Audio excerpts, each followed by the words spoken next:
Welcome to the Travel Agency New Year podcast. We are on day 136 of the Travel Agency New Year podcast. 365 episodes, not even halfway through. Don't worry, I will make it through. I hope you do too.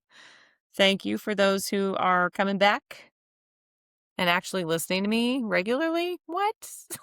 And thank you to newbie people who aren't bots listening for 2 seconds and moving on.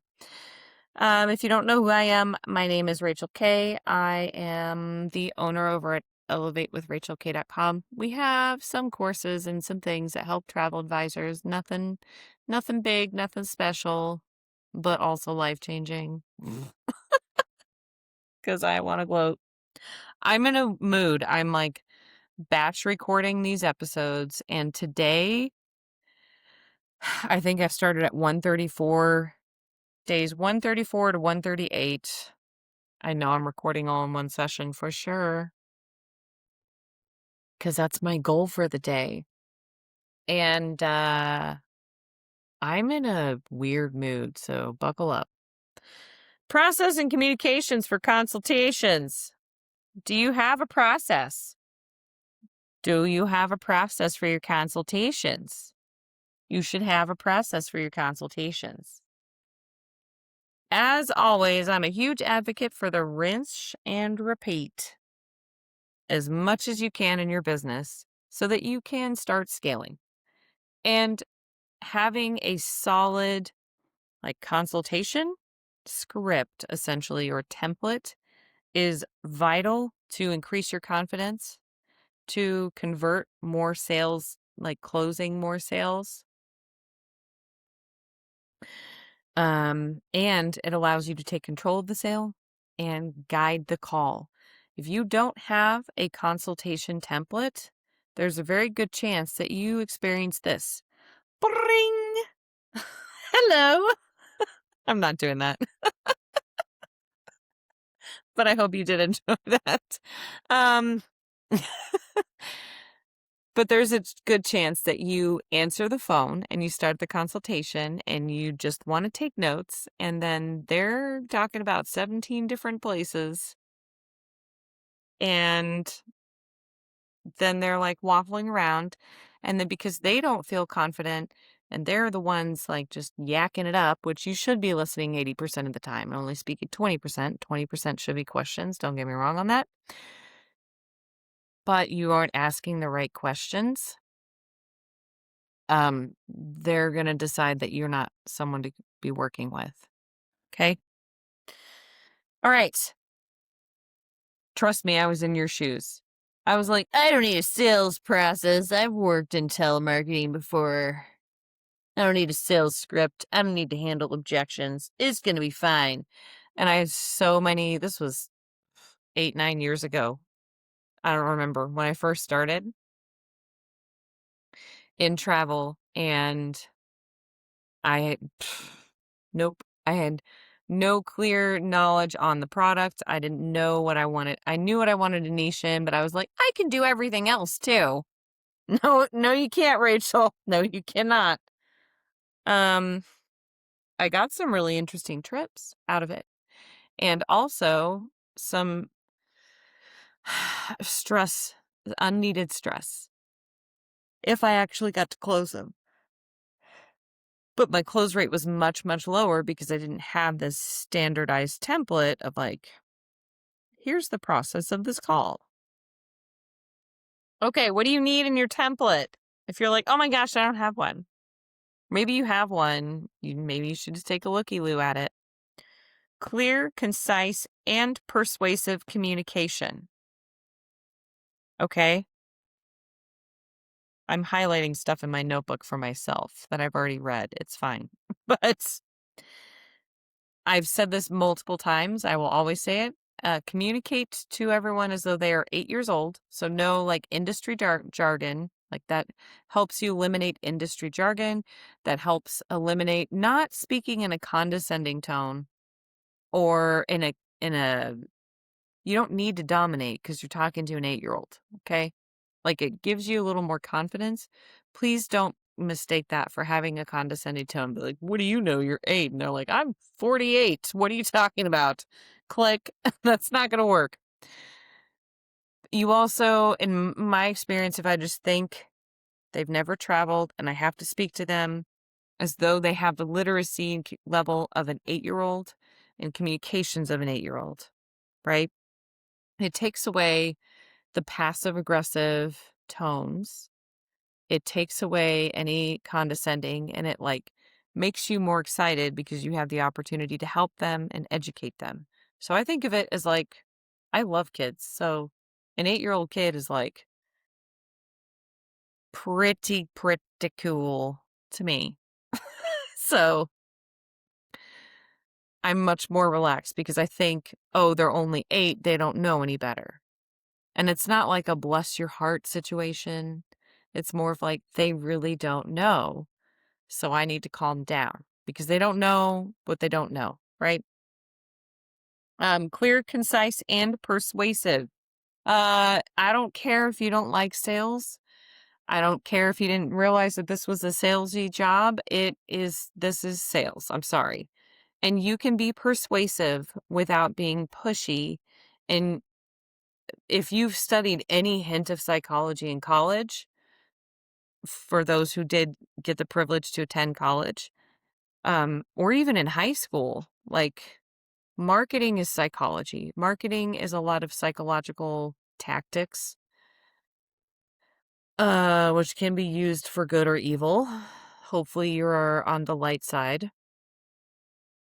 And you have to persuade someone to want to work with you. It's just like you have to persuade someone to want to go on a date with you or be your friend. You're not gonna be like, I talk in my sleep and I drool everywhere. Unless you really don't want to date them. I know I went on a first date one time. I was like, this is not. I've had so many bad first dates. It's awesome. I tried to sabotage so many. And the sad thing is they're like, I still want to go on a date with you. And I'm like, what's wrong with you? But anyway, if you actually want to get sales, you have to sell. So you have to have persuasive communication in your consultation template. Let's talk about the consultative selling process and why, it's trending in all businesses, and it has been for several years, but it's trending more and more upward. Not just talking at you and they're like, bye, bye, bye. Our stuff's the best. People are realizing they actually, not people, companies are realizing that people actually want a relationship. And I remember when I first started, it was TA Toolbox. Now it's Elevate with Rachel K. When I first started it, I was like, I'm going to do a free consultation. And I had several colleagues be like, why would you do a free consultation? You're worth so much more money. You are worth every minute you spend with someone. They need to be paying you. And I was like, no, I don't know if I can even help them. And I don't want to just take their money. So yes, I do have paid calls. And yes, I still have free calls. But I remember getting that flack back. And it's interesting how many companies are moving to the complimentary consultation model now because people want to talk to a human instead of just forking over all their money for potential AI slop. Right? Right. That was me drinking my water. Anyway. I don't know how I feel about AI. It's good, bad, and ugly, and I don't know. It's new. Okay, what does a consultative selling process focus on? Consultative selling. It focuses on not what you sell, but on what your client needs. Again, active listening. I've done so many episodes about a lot of these different aspects. Just talk to me. No, I'm kidding. Just listen to every episode. Show up to all the live Q&As if you're a student. You learn so much. Okay. But what do they want? What are their requirements? Not what you sell. If you go into it with you can be highly niche down, don't get me wrong. And you can be very specialized in specific products. But if you start it off like, this is all I'm going to sell and you better be prepared to spend $15,000 or don't even talk to me. Like that's not going to work. It might work a handful of times, but it's not going to really work. But if you go into it and you're like, hi, what are you looking to do? And even if it's not lined up with like what you do, unfortunately, like I really have enjoyed this conversation. I don't have anything to offer you. I would recommend that you go work with XYZ colleague because you're being a fiduciary advisor. You aren't being some creepy auto insurance agent that's like, I can do estate planning now because I sell life insurance. Like, no, that's not fiduciary advising. I'm sorry. I've known so many people that just like do that stuff and they're like, you buy what I want you to buy. There's an aspect to that in the marketing part. The consultation part is let's actually be a consultant. Okay. What is best for the client? Have a fiduciary mindset. Like I have a fiduciary duty for the best interest of this lead and my clients, not what's in it for me. Just like with the networking episodes I've talked about, all that fun stuff, like make it about serving them and not about how much money you can make from them. When you have a I can't talk anymore, consultative selling focus, you build support and your clients actually feel valued instead of bullied. In that whole take it or leave it mentality, like calm down, people. We are not running the world. We are not in emergency situations where we have to save lives. You can listen to them and you can support them. And you don't have to be aligned with them. And you don't have to say it in a Rudy Magoo way. I'm sure you all know that. I'm basing this off of my own like random consultations I have had with various business owners throughout history, the history of Rachel. And if you actually come from like a fiduciary mindset about it, like I'm going to give you the best advice for you, not the most money for me. They're going to be more loyal to you. Even if they don't work with you, they're going to be far more loyal to you. You'll have higher close rates, a better reputation, and increased referrals. The number of weddings I have had to turn down because I go through the entire consultation process, which for me, with weddings, I go through everything that they want from start to finish on their wedding day, how much they think their guests would be willing to spend per night on travel, kind of thing. But I'm like, hey, do you want getting ready photos? Do you want first look photos? Do you need videography? Do you need drone services? Because these are all going to impact your budget in a big way. What do the flowers look like? This is all going to change. Your budget's going to change because your mind is going to change, right? Do you have to have a DJ or do you have to have a live band? Do you have to have any kind of live musician? Do you have a very specific aesthetic you're going for? Or are you like, I don't care, right? How many people are you expecting? And I can go through this whole process and I ask them for their budget for the wedding. And I tell them this does not include travel. This does not include attire. This is just the wedding events. What's your budget? And that's the first question in my destination wedding consultation. Then I'll say, okay, so what we're going to do now, I want you to really, if you have to, get in a meditative mindset and close your eyes. Envision your dream wedding day. Hopefully you two have already discussed it. We're not going to fight. But Let's walk you through the entire wedding day and tell me what you see. And so then my consultation, I kind of flipped it from just questions and be like, let's paint the picture together, right? So you could do the same thing with your consultations in a consultative process and really, really listen. And if you have a thorough understanding, get through that process. Back to my weddings that were qualified.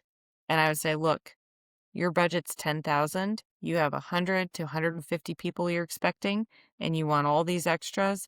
None of this is reality. I'm sorry to tell you. If you want to hit both the guests and all of the things you want for your wedding day, your budget's going to need to be closer to 40,000. If you want to hit your budget and all the things for your wedding day, you're going to need to only have 20 to 30 guests. These are your options. The number of people who have emailed me back and referred me because they ended up not doing a wedding at all, they're like, you were the only travel agent who would actually tell us. They would all say, oh yeah, you can do it for 10,000. You were the only one who was honest with us that we interviewed. Mind blowing. And then they would refer me. They're like, we're not doing a wedding, but I just referred you to so-and-so. So it's good to actually properly advise people. Okay. What skills do you need to have to do this? 20 minutes later. Active listening. I've mentioned that a few times, and it's not just 2 ears, 1 mouth. That's the start of active listening. And I did a whole episode on active listening, and I don't even remember how long ago that was. I don't know, like day 10. I don't know. Are you asking the right questions? We're going to talk about this tomorrow. Are you capable of empathy? Do you have problem-solving skills? Most people I know that went into this industry are excellent problem solvers. So I would say yes. Patience and persistence. That's a hard one. Patience is a hard one for me. I am J.G. Wentworth commercials all the time. So those are some of the skills. Do you possess all of these skills? Or are you kind of like short on some of them? That's okay. We can always work on them a little bit, or at least acknowledge it. Be like, this is my shortcoming here. So, like, I'm not very patient, but I'm very persistent. So I had to focus on other areas in here. All right. Thanks for joining again today. That is day 136, day 137. We're going to go over the consultation framework. So if you're like, holy shnikes, I don't have enough in my consultation, or maybe I should take a look-see at it and redo it a little bit. That's tomorrow. We're going to go over the 6 different phases. All right. You have a great day.